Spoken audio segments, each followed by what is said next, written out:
देखने को मिलता है कि जहां एक तरफ सेलिब्रिटीज अपने प्रोफेशनल करियर को लेकर सुर्खियों में बने रहते हैं, वहीं उससे भी कहीं ज्यादा अपनी पर्सनल लाइफ को लेकर काफी ज्यादा लाइमलाइट में बने रहते हैं।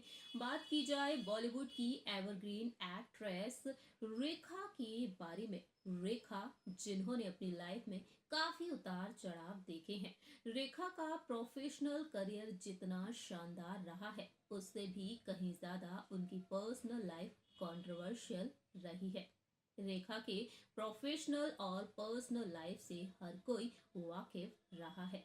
फिल्म इंडस्ट्री में जब रेखा ने कदम रखा, उस दौरान उन्होंने काफी उतार चढ़ाव देखे, काफी कुछ सहा। लेकिन रेखा ने दूसरी ही तरफ अपने अफेयर के चलते भी सुर्खियां बटोरी। रेखा का प्यार जहां एक तरफ अधूरा रह गया, वहीं दूसरी ही तरफ अपनी मैरिड लाइफ में भी उन्होंने काफी उतार चढ़ाव देखे हैं। हमारी इस रिपोर्ट के जरिए हम बात करेंगे कि एक वक्त ऐसा आया जब रेखा ने काफी आलोचनाओं का सामना किया। नेशनल वैम का खिताब तक दे दिया गया था रेखा को।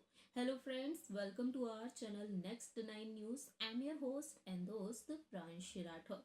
किस तरह से रेखा आलोचनाओं का सामना करती हुई दिखी थी, आखिरकार क्यों, इसके पीछे की वजह क्या थी, चले बताते हैं इस रिपोर्ट के जरिए। बॉलीवुड की एवरग्रीन एक्ट्रेस रेखा हमेशा ही अपने प्रोफेशनल वर्क के साथ साथ अपनी पर्सनल लाइफ को लेकर सुर्खियों में रही है। रेखा की पर्सनल लाइफ काफी ज्यादा उतार चढ़ाव से भरी हुई रही है। रेखा ने अपनी पर्सनल लाइफ में काफी कुछ सहा है, कई बार आलोचनाओं का सामना किया है रेखा ने। हमारी इस रिपोर्ट के जरिए हम बात करने जा रहे हैं उस वक्त के बारे में जब रेखा को एक नेशनल वैम का खिताब भी लोगों ने दे डाला था। दरअसल रेखा साल 1990 में बिजनेस टाइकून मुकेश अग्रवाल के साथ शादी के बंधन में बंधी थी। मुकेश अग्रवाल और रेखा की कुछ ही तस्वीरें हैं जो अब भी देखने को मिलती हैं। मुकेश अग्रवाल रेखा के साथ शादी के बंधन में बंधे, लेकिन दोनों की शादी को ज्यादा समय तक नहीं हो पाया और कुछ महीनों के बाद दोनों ने अलग रहने का फैसला कर लिया और 2 अक्टूबर को रेखा के पति मुकेश अग्रवाल ने खुद की जिंदगी का ही अंत कर दिया। जी हाँ, रिपोर्ट्स के मुताबिक कहा जाता है कि मुकेश अग्रवाल ने खुद की ही जिंदगी जी हाँ, ऐसा रिपोर्ट्स के मुताबिक दावा किया जाता है कि मुकेश अग्रवाल ने खुद की जिंदगी ही खत्म कर दी। ऐसे में देखा गया कि मुकेश अग्रवाल के निधन का जिम्मेदार रेखा को ठहराया गया था। लोग उन्हें नफरत भरी निगाहों से देखने लगे थे। इतना ही नहीं, उस वक्त रेखा को लोगों ने नेशनल वैम का तमगा भी दे दिया था और उस दौरान रेखा ने काफी कुछ सहा।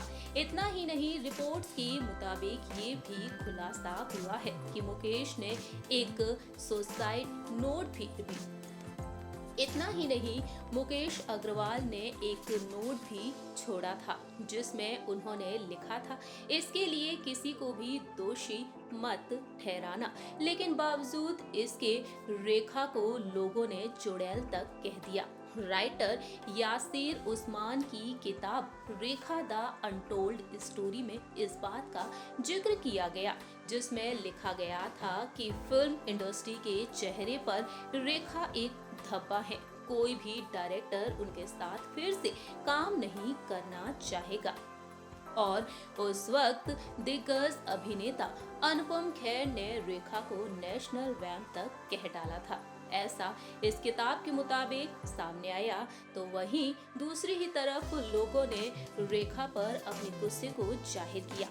इतना ही नहीं, रेखा की छवि बहुत ही नेगेटिव हो गई जब उनके पति इस दुनिया को अलविदा कहकर चले गए। रेखा को लोगों ने अपना वहीं रेखा पर अपना गुस्सा जमकर जाहिर किया।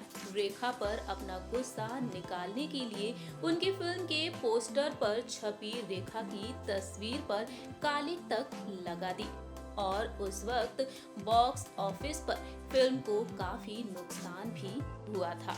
इस तरह से रेखा को काफी कुछ झेलना पड़ा था और आज रेखा अपनी लाइफ में धीरे धीरे आगे बढ़ती हुई और आज के समय में रेखा 67 इयर्स की हो चुकी हैं और आज भी रेखा अकेली है।